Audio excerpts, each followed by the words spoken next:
The CBS Radio Mystery Theater presents...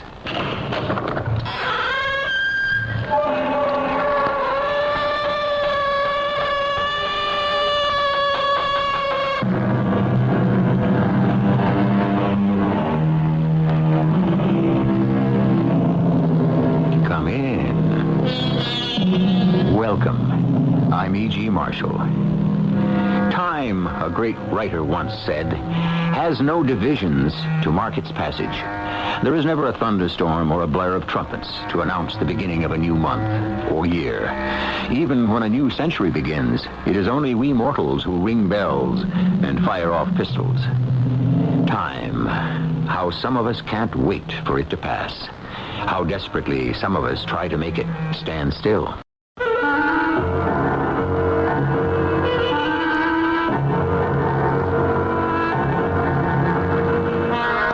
Mystery drama, The Long Blue Line, was written especially for the Mystery Theater by Sam Dan and stars Mandel Kramer.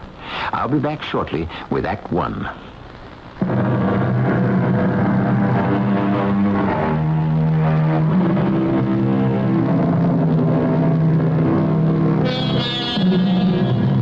Young Barney O'Neill left County Wexford in 1846 at the height of the famine.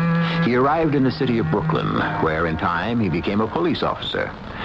Although he would never know it, since he fell at the Battle of Gettysburg in 1863, he had founded a dynasty. He has been followed on the police force by 4 succeeding generations, father and son, for over a century. It has never occurred to a descendant of Barney O'Neill to be anything but a cop. And for over 100 years, fathers and sons, the O'Neills, have been the pride of New York's finest. Dad, come in. Hello, Terrence. Now, where's my grandson? Upstairs being put to bed. Well, what am I standing down here for? Yeah, please, Dad, if he sees you, he won't go to sleep for hours. Will you drop by in the morning? Well, that's a long, cruel time to wait. Well, how was the vacation? Well, it was the first time I ever went anyplace without your mother. Yeah, I know. It'll take a bit of getting used to, Terrence. I almost flew back the very first night. But then I thought there wouldn't be anyone in the apartment either. Dad, do you suppose you should give up the apartment? I mean... Give up the apartment? My boy, that's where all my memories are. Well, on what meat do the O'Neills dine this evening? Well, Karen made corned beef and cabbage. Oh, now, what did you want to go and do that for? Now, look, I simply cannot convince my lady that it's possible to be named O'Neill and not care for it. But would you pretend to enjoy it, will you? Huh? Oh, you know me, Terrence. Everyone says I should have been a Broadway actor. Well, Detective Lieutenant O'Neill, what have you been up to the past couple of weeks? Oh, just wait till I tell you. Inspector O'Neill? Well, I'm on special assignment. Doing what? It has to do with, serendipity. That would be one of your college words. True. But it's the basis of so much of police work. It means you go looking for one thing and you find another. Well, I've been operating that way all my life. I didn't know there was such a fancy word to it. Do you remember Oliver Barlow? Oliver Barlow? Mm-hmm. What about Oliver Barlow? Yeah, well, he was murdered about 9 years ago. Ernest Oliver Barlow. Stage actor, British subject, murdered. Shot to death by a .32 caliber revolver bullet by person or persons unknown. Mm-hmm. Yeah, well, those are the facts, Dad. Oh, I see you remember. I also remember that the killer was never caught. Yeah, that's right, and the case was dropped out of the active file. Yes, so many of them do, Lord forgive us. Well, the case has been reactivated. After all these years? Why? Serendipity. Now, there's a Senate Committee on National Security, and suddenly, out of nowhere, that name surfaced. Ernest Oliver Barlow. In what connection? Well, they're tracing things back the past 20 years, and his name came up as someone who used to be a courier. What else have they got? Nothing. It seems that he was getting ready to come over to our side. So this puts the whole thing on another basis. But it's a case for the Federals. Well, they asked the commissioner to lend him a hand, so I was elected. Did you know him, Barlow? Oh, you know, the way you know actors on Broadway. Yeah. What did you think of him? I didn't like him. Oh, why not? He struck me as, kind of shady, shifty, you know? Mm-hmm. I would have figured him for a courier, but not espionage. Drugs, maybe, smuggling, one of those. Well, do you have any evidence? Nope, none at all. Dad, I'm going to need some help. Well, don't hesitate. Oh, I think I hear Karen coming downstairs. Hey, look, make a fuss over the corned beef and cabbage. Oh, don't I always? I look at my son and I'm very proud. I think he'll be a better cop than any of us. Certainly a better one than I am. What did he know of Oliver Barlow? That was 9 years ago. Terence was still going to college. 9 years ago. I was walking down Broadway. I stopped at the newsstand on 47. Hello, Swifty. Hi, Pat. Well, what's the good word? Betty's boyfriend in the 5th at Aqueduct. That'll be just another milestone on your road to the poorhouse. No. As soon as I get even, I'm going to quit. Oh, hey, look. Eh? What? Where? See, heading this way. What a couple, huh? Who are they?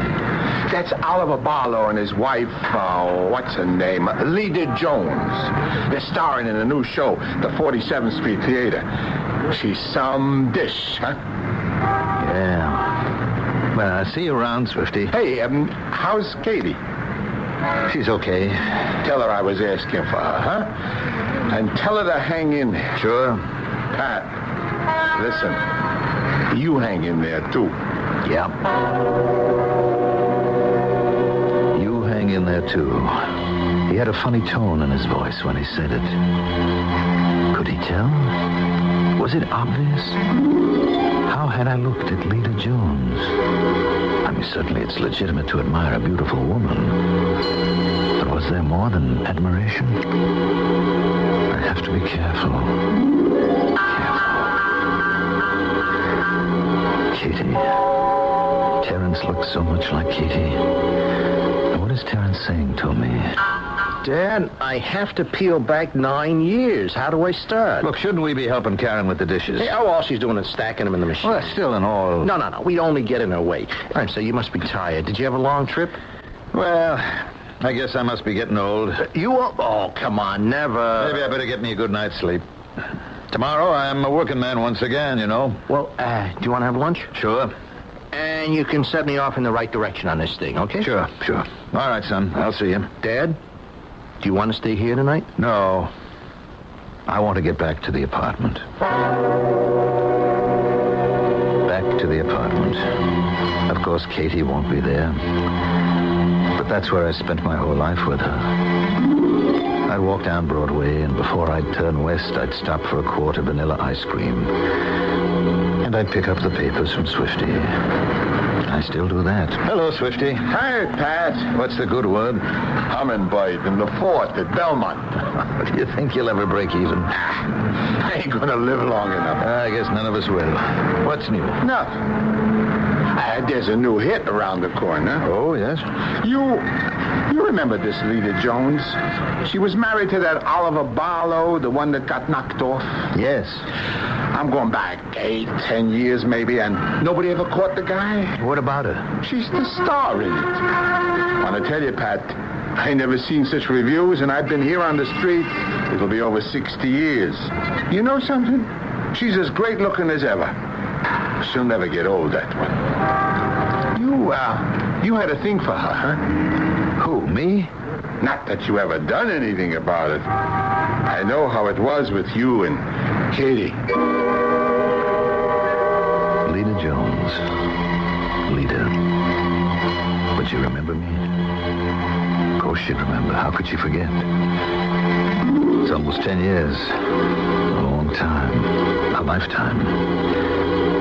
And certainly it couldn't have meant as much to her as it did to me. Is it 10 years ago that the old man sent me out on the call to her dressing room? Come in.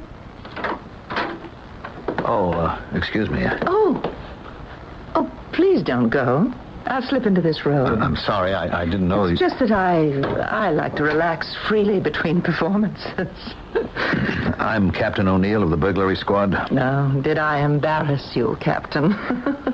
Now, just exactly what was it that was stolen? Oh, I see. One of those, let's keep this strictly business types. My watch and my bracelet. Do you have a description of those things? And possibly more. You see, I won't know until I go home this evening and check my jewel box. I never know what I'm wearing. I'm frightfully forgetful. May I offer you a drink? Not on duty. I'll need a list of the stolen articles and a description of each. And you shall have them. I will instruct whoever the chap is that handles my insurance to satisfy you in this affair. Tell me, where might they have been stolen? Well, here, I would assume. Mm-hmm. And who has access to this room? My maid, my husband, and I suppose the cast, the crew, just about anybody else who happens to be passing by. Well, considering all this, do you think it was wise for you to leave valuable things lying around? Of course not. I don't believe I've ever done a wise thing in my life. Well, hello, Joe. Oh? I didn't know you were engaged. Darling, this is Captain O'Neill of the police. Captain, my husband, Oliver Barlow. Mr. Barlow? Captain is here to investigate that tiresome business of the jewels. Yes, well, I rather thought he might be here on more interesting business. However, I shall not be going up to the house after this evening's performance. Oh? Yes. A situation has arisen. May run late. And what with one thing and another, I thought I'd stay in town. What's her name, by the way? Oh, now, my darling. Was I ever one to kiss and tell? Yes, well, goodbye, Captain O'Neill. Goodbye. You'll get me the list and the description? Certainly. Well, I guess there isn't anything more I can do at this time. There isn't? Well, good night, Captain. Good night, Miss Johns. That look, that slow smile.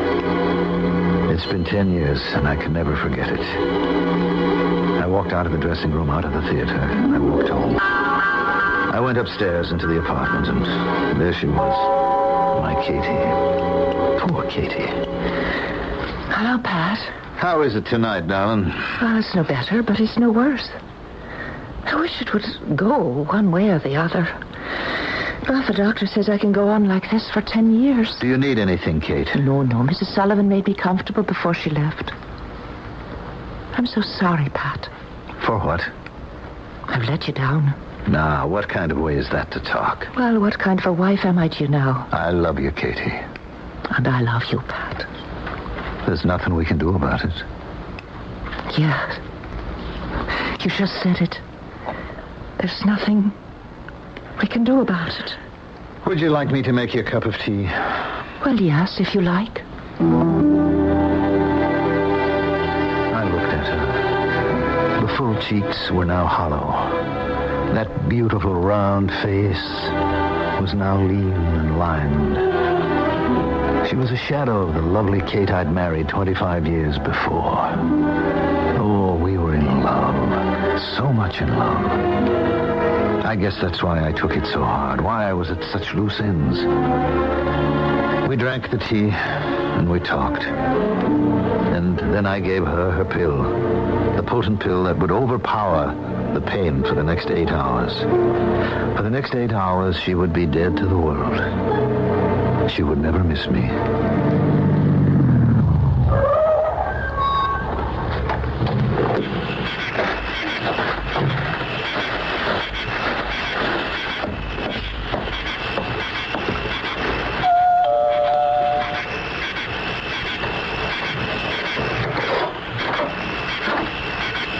Well, Hello. this is a surprise. Is it? No, I suppose not. Won't you come in? You, expected me? Of course. I heard your husband say he wouldn't be home. Well, if you were, he'd excuse himself. He'd go up to his room. Oh. That's how it is. Oh, my dear, that's how it always was. We make a good team on stage, and so it's more economical to be married. I'll have you know something. I don't know what got into me. I have never... It's just that I walked into your dressing room and saw you sitting like that. Well, at any rate, here you are. The minute I saw you, I knew this would happen. So did I. You see, it's destiny. And now why don't we stop talking about it?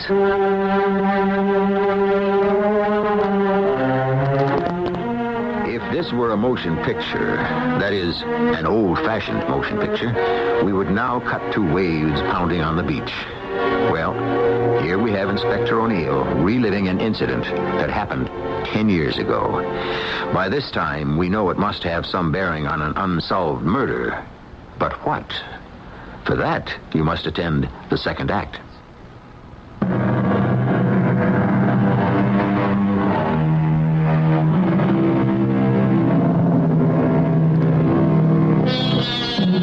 Serendipity, a term coined by Horace Walpole, inspired by his tale of the three princesses of Serendip, who seemed to have an aptitude for making fortunate discoveries by accident. And by accident, a 10-year-old unsolved murder is suddenly opened up, and it will involve two detectives, one a lieutenant, who is in charge of the investigation, the other an inspector, who happens to be his father. I came home later that night, or early the next morning. I was angry with myself. I had never, in overt deed or unspoken desire, ever been unfaithful to my wife before. And now I had broken my vow. And the terrible part of it was, I knew I would go back there again. To this laughing, wanton English lady. I would go to her again and again at the peril of my immortal soul. That was 10 years ago. Now I must meet my son. And we will talk. And I will help him set in motion a chain of events that shall lead to my indictment for murder. I can't help myself. Well, we didn't need such an expensive place, Terrence. Well, I'm going to pick your brains, Dad. Well, go ahead. What is it you want to know? How do I go about this case? Where do I start?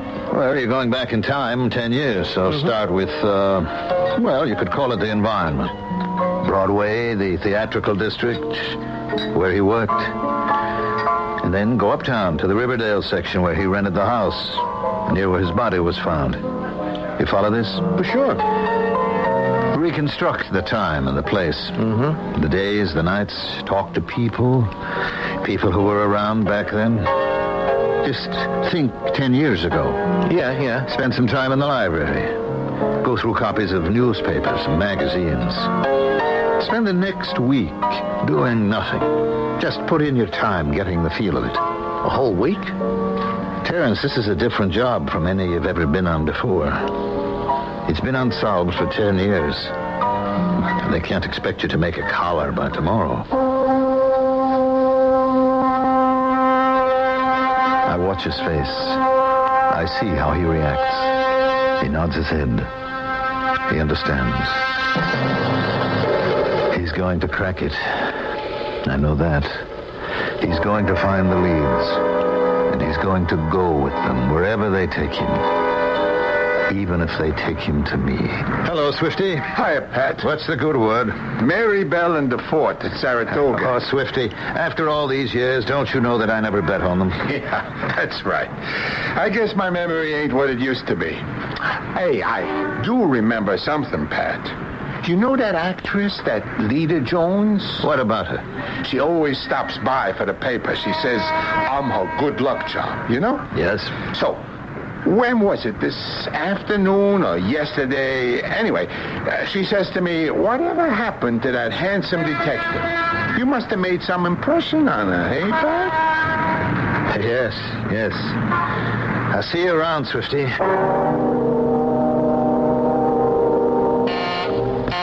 Just a minute. Oh, hello, Dad. Terrence, come on in. Hey, thanks. Everything okay? Yeah, I was in the neighborhood. Dad, I am doing exactly what you said. Well, it's just common sense. Well, tonight I stopped by the 47th Street Theater to see this Lita Jones. She was married to him when he was killed. Yes. So she's a natural person to talk to. Right. Well, I said to her, did she have any idea who could have killed Oliver Barlow? She said, open the phone book, pick a name at random. And then as I was leaving, she said, Lieutenant O'Neill, would you be related to a Captain O'Neill? Well, I said you were my father, and she said, give her my regards. You knew her? Well, she'd reported a burglary, and I had been sent down to see her. Yeah, I read about that in the file, but it didn't mention the cop who worked on it. What can you tell me, huh? What do you want to know? The burglary. Well, some stuff had been taken. A watch, a bracelet, a necklace. Yeah? It seems she'd left it lying around the dressing room, and it never turned up again. Anywhere. Insurance company paid off. That was the end of it. Well, did you have a theory? Well, he may have swiped it, her husband. Why? He was the type. But it could have been anybody. After all, she did leave it lying around, as I said. What did you think of her? Oh, she's a good-looking woman. Look, I've been going through the columns and such, and they say that she and Barlow went their separate ways. Now, look, maybe we have got a jealous lover who wanted to knock off her husband. I thought he was killed because he was a foreign agent about to come over to our side. Dad, I'll run with whatever lead I can get. Yes, he will. And he's starting to find them. I could head him off. I could confuse the trail. I could lead him to one blind alley after another. And sooner or later, the case would lose all its steam and just disappear. The way it did the first time. Why don't I stop him? I can't. I just can't.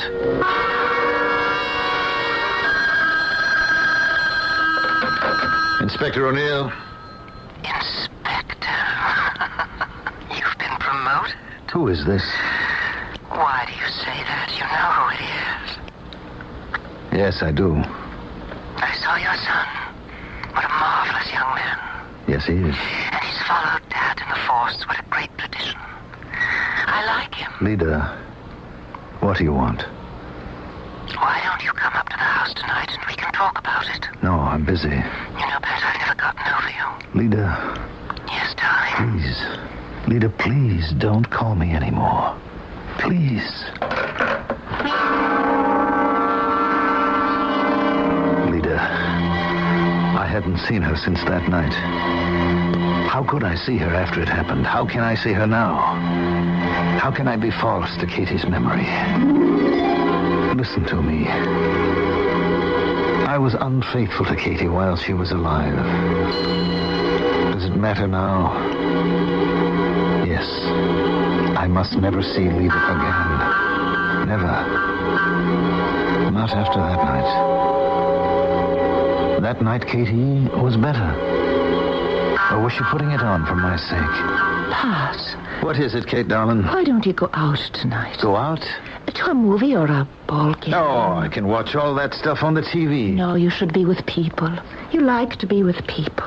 I don't want to leave you alone. But once I take the pill, I go into some deep, dark place. I don't know anything. I don't feel anything. Katie, I wish sometimes that I'd never come back. don't talk like that. Pat, I think it's starting. Do let me have the pill. Yes, darling. Yes. Here you are. Oh. There, now I'll feel better in just a minute. Oh, in just a minute. And in just a minute, she was dead to the world. And in just a few minutes, I went downstairs and got into my car and headed north along the highway to the countrified section of New York, Riverdale, up in the Bronx. Lida was waiting for me as usual. The hours went by quickly, as they always did when we were together. But once again, it was time for me to go.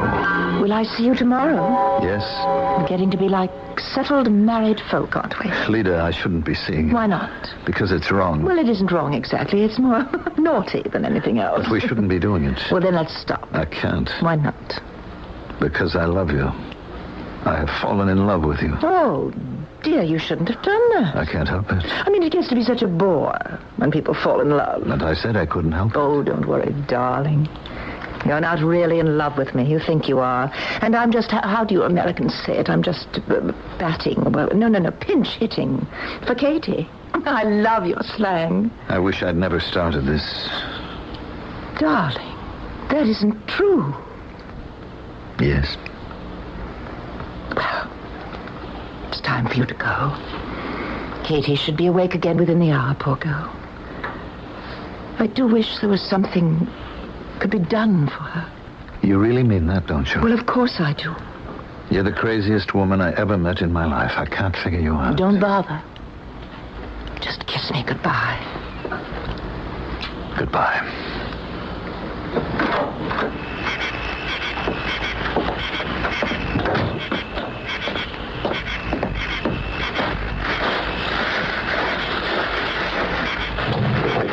Well, hello, Captain. What are you doing in my car? Well, I could have asked, what are you doing in my house?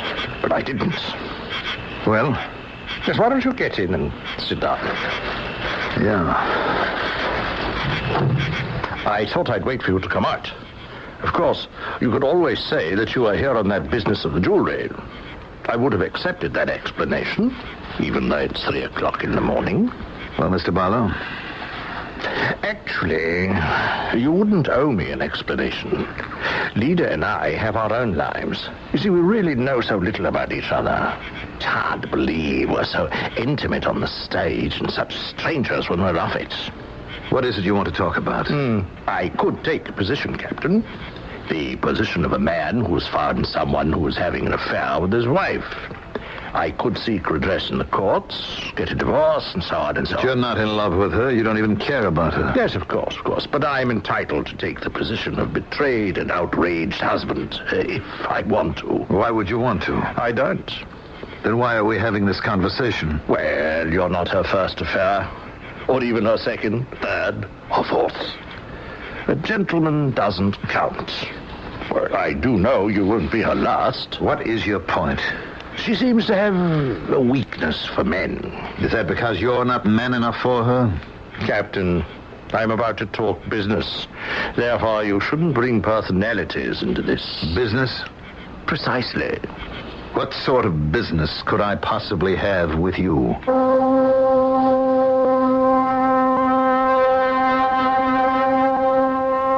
And on that question, we must lower the curtain for our usual brief intermission. And during the interval, we may well ponder the nature of this proposed business. What business could a stage actor have with a police detective? If you've been following all the loose ends in our story, you can see a great many possibilities.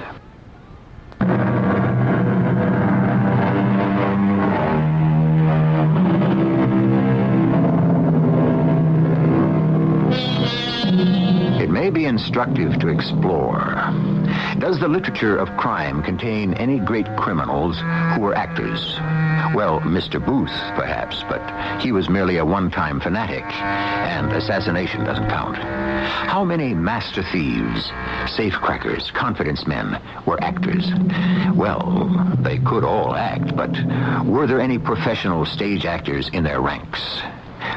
We're about to meet one now, Mr. Ernest Oliver Barlow. And now, Captain, shall we talk business? What kind of business?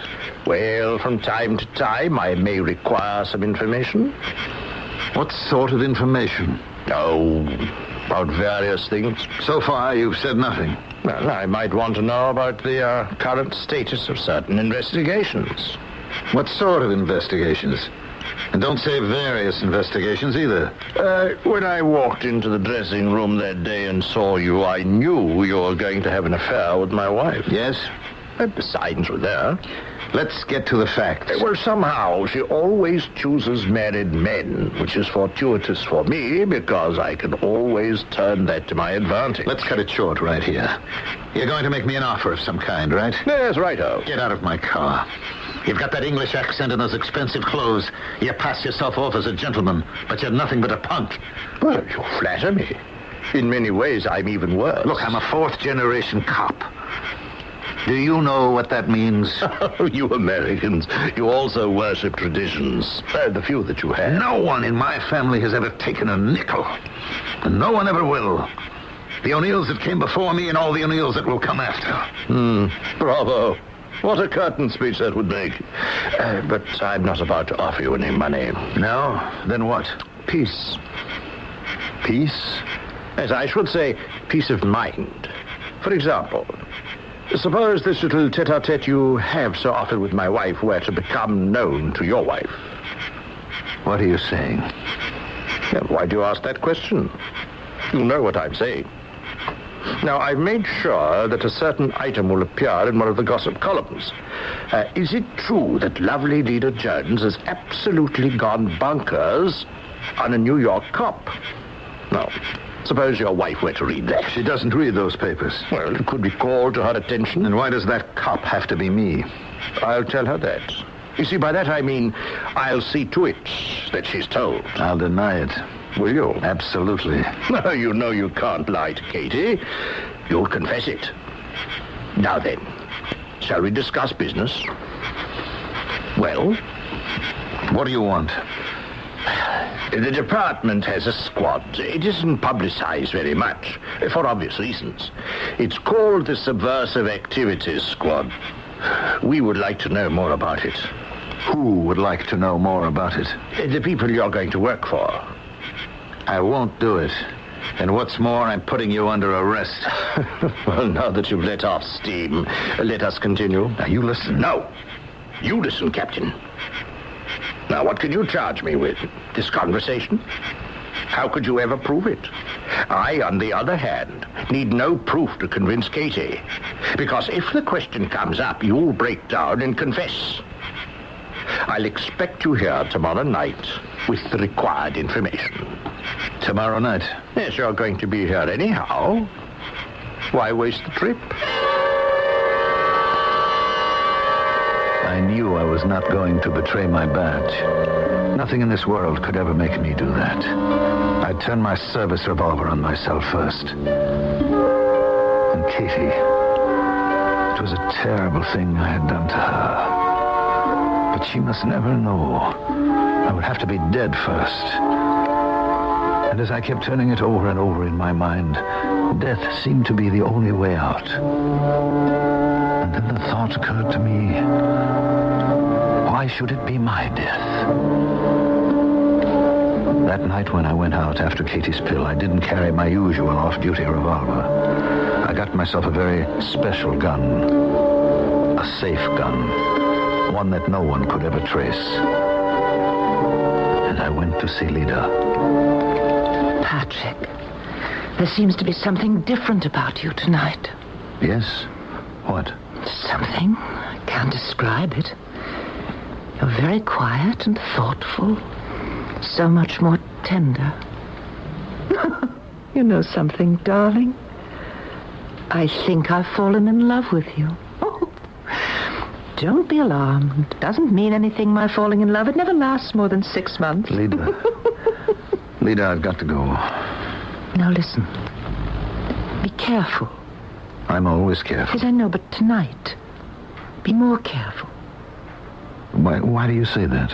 Why? Yes, why? I don't know. Tell me why. I'm afraid I'll never see you again. She was right. But how could she know I'd never be able to see her again? Not after tonight. How could she know that? I guess women have their ways of knowing. They usually know everything. I left the house. I walked down the gravel pathway, and I opened the door to my car. Good evening, Captain. I see you're here. Well, I said I'd be here, and I've kept my promise. Have you kept yours? Do you have that list? Yes. Good. Where is it? Right here. Now, where's his car? Right here by the garage. I'll make it look as if he just got out of his car. Where's his wallet? Yes, and his watch. That ring. Let's see, what else? Yes, cufflinks. No crook would leave those behind. All right. Now, we'll see how well the silencer on this works. I guess that's all there is to it.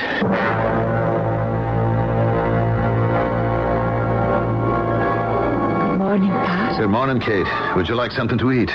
No, I'll wait for Mrs. Sullivan to fix breakfast. Poor Pat. He looks so tired. Oh, I'm okay. Promise me you won't be mad. About what? About what I'm going to say. Now, how could I ever be mad at anything you ever say? Well, then that gives me the courage to say it. Pat, don't stop seeing her. Kate. I don't want to know her name. It's not important. But I do know that you need her. And I just know that she's very sweet to you and warm and tender. Oh, Katie. So I'm happy for you, Pat. So don't stop seeing her. No, I must, Katie, I must. Why? Because it's a sin. Well, yes, but it's not a great sin. And it's one you'll be forgiven for. But I won't be forgiven for the other sin. What other sin? The one I had to commit for the sake of this one. But what sin is that? No, Kate, don't ask me. I can't tell you. I can never tell you. And I never did. She lived for 10 more years. And I never told her. And I never saw Lida again. The show closed after the murder. It was classified as an armed robbery and forgotten. Lida went back to England. Now, 10 years later, I sit here in my apartment, waiting for my son to come and arrest me. He has all the leads, and he's the best detective of us all. Of all the O'Neills. Just a minute.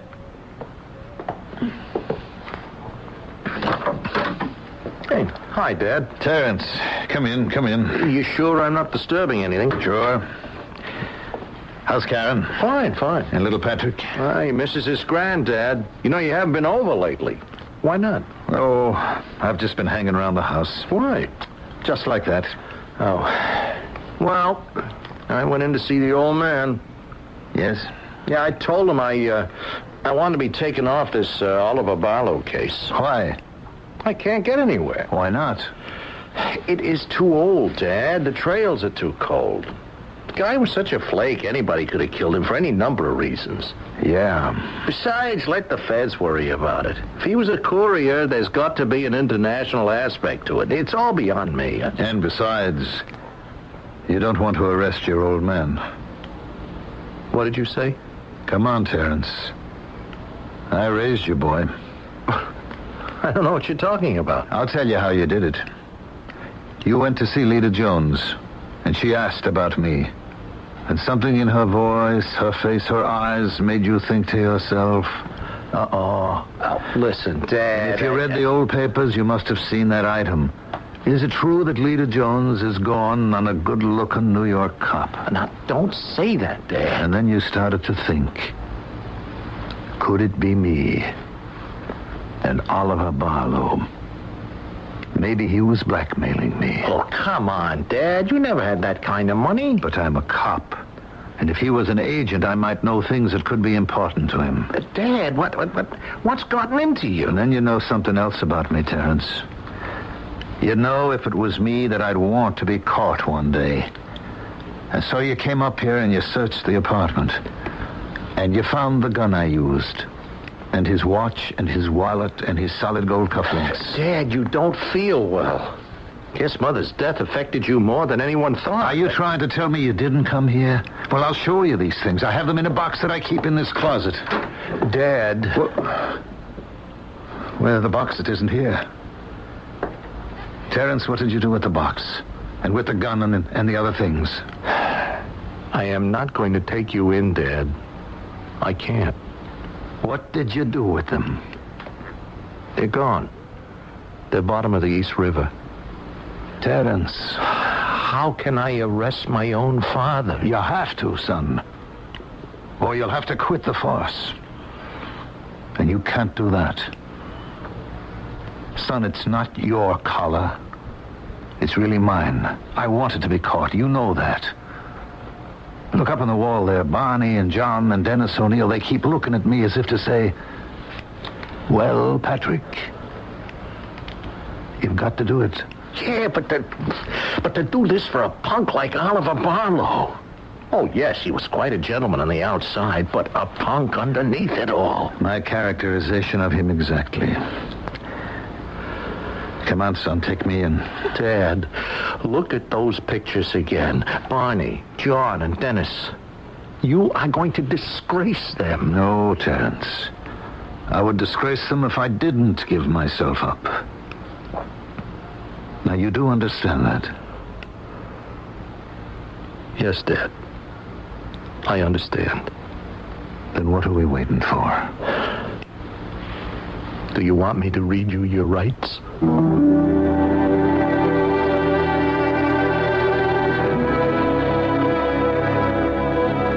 There are those who say we are creatures of habit. Another way of saying that we act in keeping with our basic nature. For some, it is impossible to lie. For others, it is impossible to tell the truth. For Patrick O'Neill, it was impossible to betray a trust. Oh, he could hold it in abeyance for a while, but sooner or later, he would follow the call of his duty. I'll be back shortly.